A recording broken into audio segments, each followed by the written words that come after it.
હરિયાણામાં શિક્ષિકા સાથે દુષ્કૃત્ય અને હત્યાનો મામલો પ્રકાશમાં આવ્યો છે તો સમાચાર મળી રહ્યા છે જેમાં શિક્ષિકા સાથે દુષ્કૃત્ય કરવામાં આવ્યું અને હત્યાનો જે મામલો ખૂબ જ ચર્ચામાં રહ્યો છે તેને લઈને વધુ વિગતો તો હરિયાણાની આ ઘટનાના પડઘા વડોદરામાં પડ્યા છે।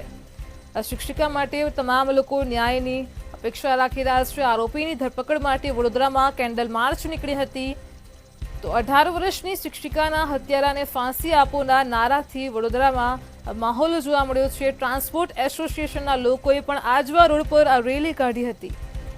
કેન્ડલ માર્ચનું આયોજન કરવામાં આવ્યું હતું। હરિયાણાની ઘટનાના વડોદરામાં પડઘા પડ્યા છે તો હરિયાણામાં શિક્ષિકા સાથે દુષ્કૃત્ય અને હત્યાનો મામલો પ્રકાશમાં આવ્યો જેમાં હરિયાણાની ઘટનાના પડઘા વડોદરામાં પડ્યા। વડોદરામાં કેન્ડલ માર્ચનું આયોજન કરવામાં આવ્યું।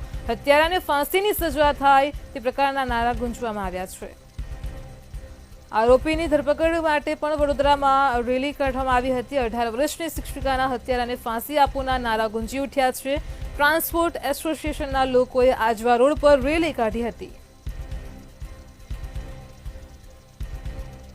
મોટી સંખ્યામાં લોકો આરોપીઓને ફાંસી આપવાની માંગ કરી રહ્યા છે। ભાજપ સરકાર વિરુદ્ધ પણ ભાજપ શાસિત વડોદરામાં રેલી કાઢવામાં આવી હતી। 18 વર્ષની શિક્ષિકા આરોપી ન પકડાતા પરિવારજનોમાં પણ ભારે રોષ છે। આરોપી જલ્દીથી જલ્દી પકડાઈ જાય તેવી લોકો માંગ કરી રહ્યા છે।